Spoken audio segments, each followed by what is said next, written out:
जय हिंद राष्ट्र। विगत 2-3 दिन पहले कुछ इसकी सुनगुन शुरू हुई थी। हुआ ये कि कारगिल में एक गोम्पा बनाने की ज़मीन है, उस पर बौद्धों ने गोम्पा बनाना चाहा तो वहाँ के मुसलमानों ने एतराज़ किया। और ये ध्यान रहे, कारगिल के क्षेत्र में शिया मुसलमान हैं। कुछ लोगों को ये गलतफहमी है कि शिया मुसलमान सुन्नी मुसलमानों की अपेक्षा मुलायम तबीयत होते हैं, अधिक ऐसे होते हैं वैसे होते हैं, उन्हें मालूम होना चाहिए। और कारगिल से लेकर ये बाल्टिस्तान और उधर कश्मीर, महाराज कश्मीर का जो हिस्सा पाकिस्तान ने छीन लिया हमसे, उस सारे क्षेत्र में शिया बहुल ही क्षेत्र है, वो वहाँ शिया अधिक हैं। वो उनको गोम्पा नहीं बनाने दे रहे। तो वहाँ के जो बौद्ध गुरु हैं उन्होंने मार्च निकाला, खासा लंबा चौड़ा, नारेबाजी हुई। अब मैं यहाँ भारत के बौद्धों से बात करना चाहूँगा। भारत के बौद्ध मतलब नव बौद्ध। मेरे जो इमीडिएट नेबर हैं वो नवबौद्ध हैं। उनका देहांत हो गया। अंतिम संस्कार के लिए जहाँ अंतिम संस्कार होते हैं जलाकर, यानी हिंदू, वहाँ पर उनका अंतिम संस्कार हुआ बौद्ध रीति से। कुछ वो कत्थई और ऑरेंज कलर के कपड़े पहने हुए बौद्ध भिक्षु आए और उन्होंने कुछ अपनी बातें की, कुछ मंत्र वंत्र पढ़े, प्रार्थना हुई, धम्मम शरणम गच्छामि बुद्धम शरणम गच्छामि जैसी। और उसके बाद जो एक व्यवहार होता है कि तीसरे दिन उठावनी होती है, तो उसके लिए बड़े उन्होंने दर्प से घोषणा की कि बुद्ध विहार है, वो पास में हमारे घर के, उसमें ये कार्यक्रम होगा। और वहीं पर वो 10वां या 11वां या 13वीं या द्वादशा जैसा कुछ होगा। मेरी बात हुई उनसे तो मैंने उनसे कहा कि लोग आएंगे नहीं। तो उसने बड़े तिरस्कार के साथ, बड़ी हकारत से, यानी मुझे नवबौद्ध थे मुझे, और इसमें मैंने कुछ विशेष नहीं किया, ये सामान्य बात है। अपने पड़ोसी को, अपना पड़ोसी अपने भाई से अधिक होता है। मैंने उन्हें कांधा दिया और देना चाहिए, मेरा धर्म है। और मैं अपेक्षा करता हूँ कि मैं नहीं रहूँगा तो वो मेरे पड़ोस के लोग, उन बच्चे मुझे अपने कंधों पर लेकर जाएंगे। सामान्य बात है। मगर उन्होंने मुझे ऐसे दूध से मक्खी की तरह निकाल के फेंक दिया कि नहीं वही होगा। अंततः हुआ यही कि वो कार्यक्रम फिर अलग करना पड़ा, बौद्ध विहार में नहीं हो पाया। तो मैंने महसूस किया कि नवबौद्धों के अंदर अपना उत्स मतलब हम लोग हिंदू धर्म से ही वो निकले हैं, धर्म से ही निकले हैं, उनके प्रति बड़ी जुगुप्सा का, बड़ी घृणा का भाव है, बड़ा कठोर भाव है। मेरे कई बौद्ध मित्रों से, नवबौद्ध मित्रों से बात हुई तो हमेशा वो बात की शुरुआत में पुष्यमित्र शुंग निकाल के ले आते हैं। मैंने उनसे कहा भी, समझाया कि भाई पुष्यमित्र शुंग से मेरी कोई रिश्तेदारी नहीं है, मेरे पूर्वज भी नहीं हैं। वो शुंग वंश के थे, मैं चतुर्वेदी हूँ, हमारा वंश अलग अलग है। मेरा मातृकुल का गोत्र भी नहीं है, मेरे ननिहाल ननिहाल के गोत्र भी उनसे भिन्न हैं, उस प्रकार का नहीं है, मगर हम उसके लिए जिम्मेदार हैं। तो मैंने इसकी ज़रा सी कुछ कुरेद की तो मुझे पता लगा कि उनकी मान्यता ये है कि बौद्धों का नाश, भारत में बौद्ध धर्म का नाश ब्राह्मणों ने किया। जब इस निष्कर्ष पर मैं पहुंचा तो मैंने उनसे पूछा, तो मध्य एशिया में, अफगानिस्तान में बौद्ध धर्म का नाश किसने किया? तब बोलती बंद हो गई, मुंह में दही जम गया। आखिर अफगानिस्तान से बौद्ध नाश हुए ना। अभी हाल में भगवान बुद्ध की सबसे, मैं भगवान बुद्ध बोल रहा हूँ, जिन्होंने मूर्ति तोड़ी वो उन्हें पीर पैगंबर, अल्लाह या कुछ नहीं कहते, वो उनके प्रति बुद्ध परस्त है। बुद्ध परस्त लफ्ज़ मूलतः बुद्ध से आया है। बौद्ध क्षेत्र था वो सारा, जिसे मध्य एशिया कहते हैं, और बुद्ध की पूजा होती थी, वहीं से बुद्ध शब्द निकला है। हिंदुओं में भी आर्य समाज के आचार्य के अनुसार मूर्ति पूजा जैन परंपरा और बौद्ध परंपरा से आई है। आर्य मूलतः मूर्ति पूजक नहीं है। वेद मंत्र इस प्रकार के हैं जिसमें मूर्ति पूजा का खंडन किया गया, भर्त्सना की गई है। इसे अधम चरण कहा गया है साधना का।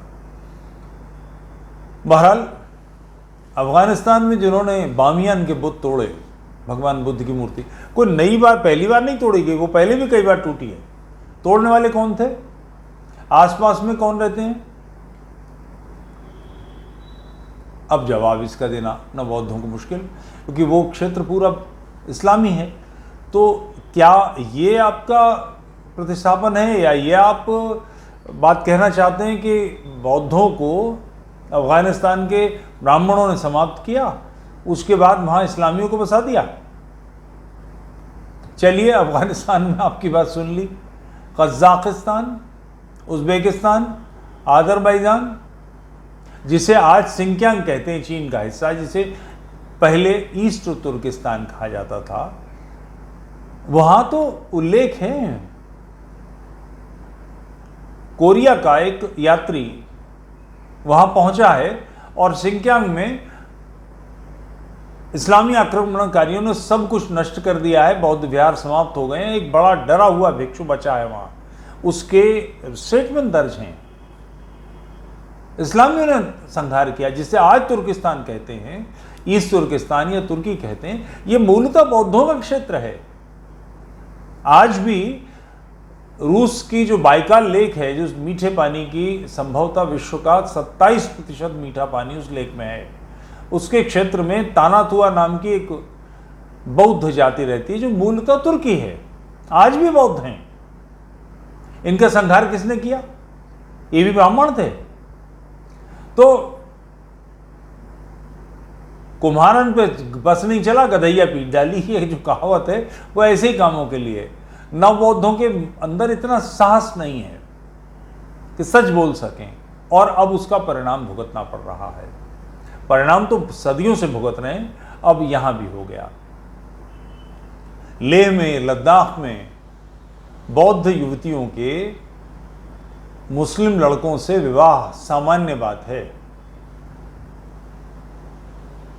ये बौद्ध क्षेत्र जितने भारत के आसपास हैं, इन सब में हिंदुओं के प्रति, भारत के प्रति एक अजीब सी वितृष्णा का भाव है, कठोरता का भाव है। ये इसके बावजूद है कि भगवान बुद्ध की जो प्राचीन मूर्तियां जो प्रारंभिक मिलती हैं, उसमें बुद्ध जनेऊ पहने हैं, तिलक लगाए हुए हैं।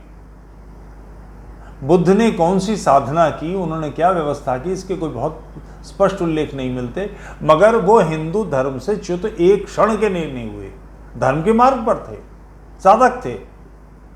ये बाद में जो राजनीतिक दांव पेश हैं, उन लोगों ने ऐसा किया है।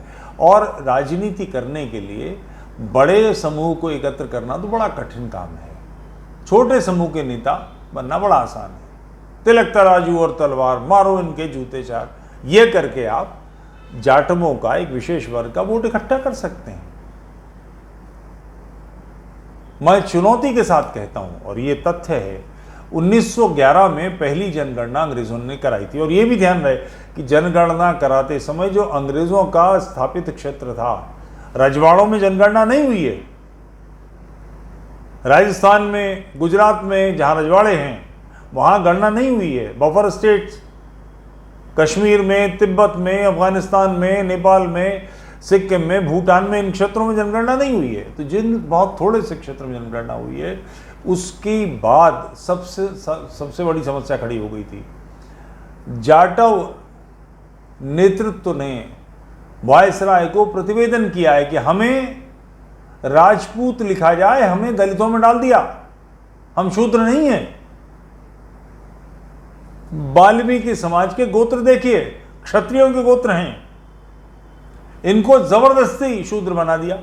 अच्छा, बाद में लाभ मिलने लगा, आईएएस निकल आए, आईपीएस निकल आए, छूट मिलने लगी तो इसलिए शांत हो गए, अन्यथा पहले इस पर बड़ा हंगामा हुआ है। राजस्थान में कई जातियां दलित ऐसी बना दी गई हैं जो अब ऐतराज नहीं कर रही, बनाते समय बहुत हंगामा हुआ था। तो यह सामान्य बात बौद्धों में हिंदुओं के प्रति कठोरता का भाव है, नव बौद्धों में विशेष रूप से है। मैंने तिब्बत के लोगों में भी पाया है। वो लोग जो धर्मशाला के पास में मैक्लोडगंज में बैठे हैं, यानी भारत की रहमो करम पर हैं, वो भी उनके मुंह से, नई पीढ़ी से तो मैंने सुना है और मैंने बात भी की, तर्क भी किया, उनके मुंह से निकला कि अपने हिंदू, अपने भारतीय के साथ होगे तो ये करोगे, तुम उससे महंगा माल ले लोगे, हमसे नहीं ले रहे हो। उनको तो स्वाभाविक है, मेरे पैर पीठ की तरफ नहीं मुड़ेंगे, पेटी की तरफ मुड़ेंगे। भारतीय के प्रति तो मेरे मन में लगाव होगा। तुम भारत में रहकर, उसकी रहमो करम पर रहकर ऐसी बातें कैसे कर सकते हो? ये सच है, मगर उनके मन में इसी तरह की बेहुदा बात है। उसका नतीजा है हिंदुओं से कठोरता है, इस्लामियों के प्रति शांत हैं। कश्मीर के लोगों ने बहुत, लेह लद्दाख के लोगों से, कारगिल के बौद्धों से, लड़कियों से शादियां की हैं, अपनी नहीं की हैं, उनके लिए हैं, बड़े आराम से, सहज भाव से। मांस सब खाते हैं। मिठुन, जो गाय भैंस के बीच का कुछ जानवर है, उसके टुकड़े ये लोग सुखा लेते हैं और उसके टुकड़े जाड़ों में चबाते हैं। मुसलमान भी गोश्त खाते हैं, कोई एतराज़ नहीं उनको हलाल झटके में। हम लोग तो एतराज़ करेंगे, हम हलाल नहीं खाएंगे, उनके साथ ऐसी कोई समस्या नहीं है। इस प्रकार के आत्मीय संबंधों का परिणाम ये निकला है कि जनसंख्या इस्लामियों की बढ़ती चली गई और बढ़ते बढ़ते उसका अगला चरण ये आया कि उन्होंने निकाल बाहर करे। महमूद गजनवी का दरबारी लिखता है, फरिश्ता ने लिखा है कि कुछ 100 लोग अफगानिस्तान में मुसलमान हुए थे, आज सब समाप्त। जितना मध्य एशिया है सबका बाजा बज गया। ये सारे मूल बौद्ध लोग हैं, मगर धर्म से, बौद्ध धर्म की समस्या क्या है? बुद्ध धर्म नहीं है, बुद्ध मत एक व्यक्तिगत साधना की प्रक्रिया है। आप उससे अपने लिए कुछ कर सकते हैं। ध्यान, आनापानसति योग, जाता स्मरण, विपस्सना इत्यादि, ये व्यक्तिगत जीवन की चीज़ें हैं। आप शांतमय होकर अपना जीवन मोक्ष के पथ के लिए बढ़ा लेंगे। मगर व्यवस्था करने वाले लोग, ये क्या उनके लिए है? राजा अहिंसा कर सकता है, सैनिक अहिंसा कर सकता है, सेनापति अहिंसा कर सकता है। ये तो उसके कार्य के, उसके धर्म के बिल्कुल विपरीत चीज है। जो उसका व्यक्तिगत धर्म है उसके तो बिल्कुल ही खिलाफ है। राजा का कार्य राज्य की रक्षण है, सेनापति का कार्य राज्य की रक्षा है। वो कैसे करेगा अहिंसा? मगर हुआ यही कि इन व्यक्तिगत कामों को के लिए बनी चीजों को राज्य का धर्म बना दिया, राष्ट्र का धर्म बना दिया। ऐसी विभत्स स्थिति है। बुद्ध के काल में बिहार में 10 लोगों का उल्लेख मिलता है। महावीर भी उसमें हैं, विट्ठली पुत्र हैं, मक्खली गोशाल हैं, भदंता हैं, अनेक लोग हैं जिनके साथ 10-10 हजार भिक्षु ध्यान करते थे। बिहार में यानी 1 लाख लोग अपनी खोपड़ी मुड़ा के घूम रहे हैं, ध्यान करते हुए, नाक पकड़ के फूंफा फूंफा कर रहे हैं। इसके लाभ होंगे। एक राजा का उल्लेख है कि वो भगवान बुद्ध के दर्शन के लिए गए। जिस जैत वन में वो ठहरे हुए थे उसके पास पहुंचे तो वहां बिल्कुल सुई पटक सन्नाटा, कि सुई गिर जाए तो आवाज आए उसकी, इतना मौन। तो राजा को अपघात की, किसी षड्यंत्र की आशंका हुई कि कोई गड़बड़ है, इतनी शांति संभव नहीं है जहां 10,000 लोग हो सके। मंत्रियों ने समझाया कि नहीं, ऐसा नहीं है, ध्यान के लोग हैं। भारत की, राज्य की, क्षेत्र की, राष्ट्र की क्रीम श्रेष्ठ लोग इस कार्य में लगे हुए हैं, मोक्ष साधनाएं। राज्य की रक्षा कौन करेगा? देश की रक्षा कौन करेगा? राष्ट्र का क्या हशर होगा? उस समय आक्रमणकारी अरब से चल चुके हैं जो बुद्ध के विरोध में, बुद्ध परस्ती के विरोध में खड़े हैं। उनके सामने ढाल बनने वाला, कोई तलवार की जवाब तलवार से देने वाला, तीर का जवाब भाले से देने वाला समझ गायब है। नतीजा बौद्ध, और ऊपर से जब आक्रमण हुआ तो बौद्धों ने, चूंकि स्थानीय विवाद थे, आद्य जगतगुरु भगवान शंकराचार्य ने बौद्ध मत के आचार्यों को पराजित कर दिया था, और जो पराजित होने के बाद भी बदल नहीं रहे थे, उसके लिए सन्यासी मत निर्माण किया जिन्होंने उनको उल्टा टांगा और रगड़ाई की। तो मतभेद इतने बढ़ गए कि जो आक्रमणकारी थे, भारत में जो पहला आक्रमण हुआ ऐसा 12 ईस्वी में मोहम्मद बिन कासिम का, उसके साथ महाराज दाहर के राज्य के बौद्ध खड़े हो गए। ये लिखित चचनाओं में लिखित उल्लेख है, इतिहास है। मगर उसका नतीजा क्या निकला? महाराज दाहर के बलिदान होते ही, उनके दिवंगत होते ही बौद्ध विहार काट डाले गए। बौद्ध भिक्षुणियां भोगदासी बनाकर, सेक्स स्लेव बनाकर बेच दी गई, विहार लूट लिए गए। इस इतिहास को बताने वाले लोग अभी उपलब्ध हैं। बौद्ध इंसाइक्लोपीडिया पढ़िए, आपको ये सारी चीजें मिलेंगी। ये सब हुआ है और बदलाव अभी भी नहीं आ रहा। कारगिल के, लेह लद्दाख के बौद्धों के निकटतम हितैषी कौन हैं? आप और मैं। मगर हमसे वो नहीं मिलते। हमें पुष्यमित्र शुंग समझाते हैं, हमें हिकारत से कहते हैं कि हमारे यहाँ तो बौद्ध विहार में अंतिम संस्कार के बाद में एकत्रीकरण होता है। हम लोग ये नहीं मानते, हम आज ब्राह्मण को नहीं बुलाते, हम फलाना नहीं करते। ये पांचों उंगलियां अगर आपस में लड़ेंगी तो ये हाथ शेष रहेगा। जैन, बौद्ध, सिख, आर्य समाजी, सनातनी, हम 5 वर्ग हैं। वैचारिक रूप से हम पांचों एक दूसरे से विरोध में हैं, हम जानते हैं, ऐसा नहीं कि नहीं जानते। मगर इस प्रकार के मतभेद तो सदैव से होते रहे। इस्लामी दबाव के सामने एक होने के अलावा कोई चारा नहीं है। अगर आप ऐसा नहीं करेंगे और अगली पीढ़ी इसके लिए बचेगी नहीं। कोई कठिनाई नहीं, आप कुछ भी सोचिए, मगर राष्ट्र के शत्रु के समक्ष सावधान रहिए। सारा मिडिल ईस्ट, सारा मध्य एशिया बौद्धों का क्षेत्र था, सब नष्ट हो गया। बढ़ते बढ़ते ये घाव, ये आक्रमण कंधे पर हुआ भारत के। स्कंध यानी अफगानिस्तान, वहां भी ये गलती हुई। वहां के बौद्धों ने, तोरमान, मिर्गुल, इन सब लोगों ने सहायता की आक्रमणकारियों की। फिर क्या हुआ? उसी काल में बामियान के बुद्ध तोड़े गए। अफगानिस्तान में अब बौद्ध नहीं है।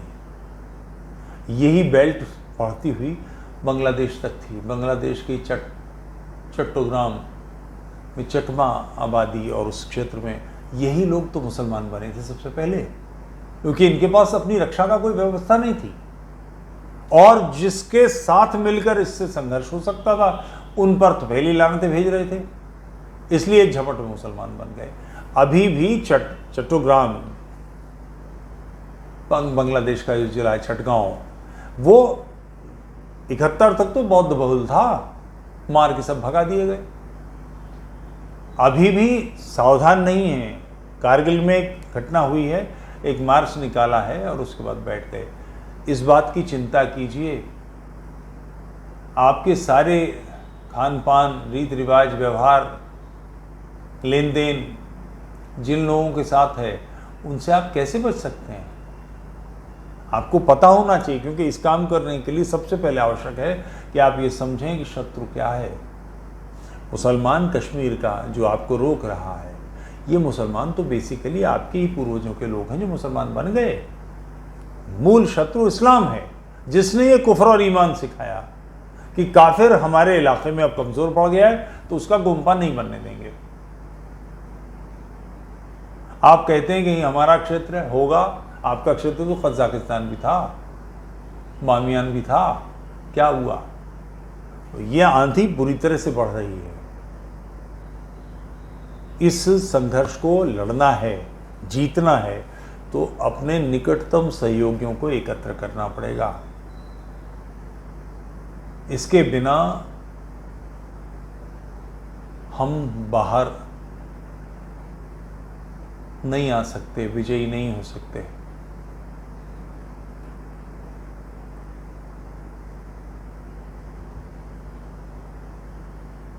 बहुत ख़राब स्थिति है कश्मीर में जो हो रहा है। ये कश्मीर का ही क्षेत्र है, तो अपने क्षेत्र को बचाना है। शेष भारत को साथ लीजिए। 2 कमेंट ज़रूरी हैं, इनको लेना। आरपीजी बहुत बहुत धन्यवाद। Agree that Agnipath can militarise Hindu society but a course should also be added but a course should also be added about Islam and our history in this scheme, otherwise useless।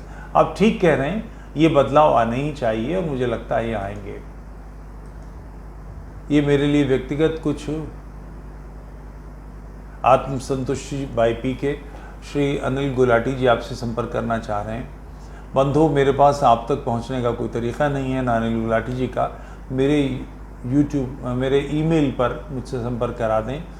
Tufail Chaturvedi TUFAIL CHATURVEDI@gmail.com, इस पर अनिल गुलाटी जी से कहिए, अपना mobile number छोड़ देंगे और चर्चा का विषय छोड़ देंगे, मैं उनसे संपर्क कर लूँगा। तो ये 5 उंगलियाँ, जैन, बौद्ध, सिख, सनातनी, आर्य समाजी, ये 5 एक हैं। और किसी को इससे एतराज़ हो तो मैं इसका हूँ। काशीपुर में एक मज़ार थी, हिंदुओं का इलाका, उनका बाग जाने कहाँ से मज़ार पैदा कर दी गई और कव्वाली की तैयारी हो गई, रातों रात उस पर फिर कब्जा करके मंदिर बनाया गया। आर्य समाजी जो मूर्ति पूजा के विरोधी हैं, इतने बड़े बड़े लोटे में जल ले गए, भगवान शंकर पे जल चढ़ाने लग गए, जिन्हें मालूम था कि भगवान शंकर की पिंडी नहीं है, ये भंग पीसने का लोढ़ा लगा दिया गया रात में। चूंकि राष्ट्र बचेगा तो धर्म बचेंगे। अगर हिंदू ही नहीं रहे तो न बौद्ध रहेंगे, न जैन रहेंगे, न सनातनी रहेंगे, न आर्य समाजी रहेंगे, न सिख रहेंगे। सबसे पहले राष्ट्र है, उसके बाद ये बचेगा तो शेष कार्य होगा। यूट्यूब चैनल तुफैल चतुर्वेदी को लाइक कीजिए, सब्सक्राइब कीजिए, सपोर्ट कीजिए और मेंबरशिप लीजिए। जय हिंदू राष्ट्र।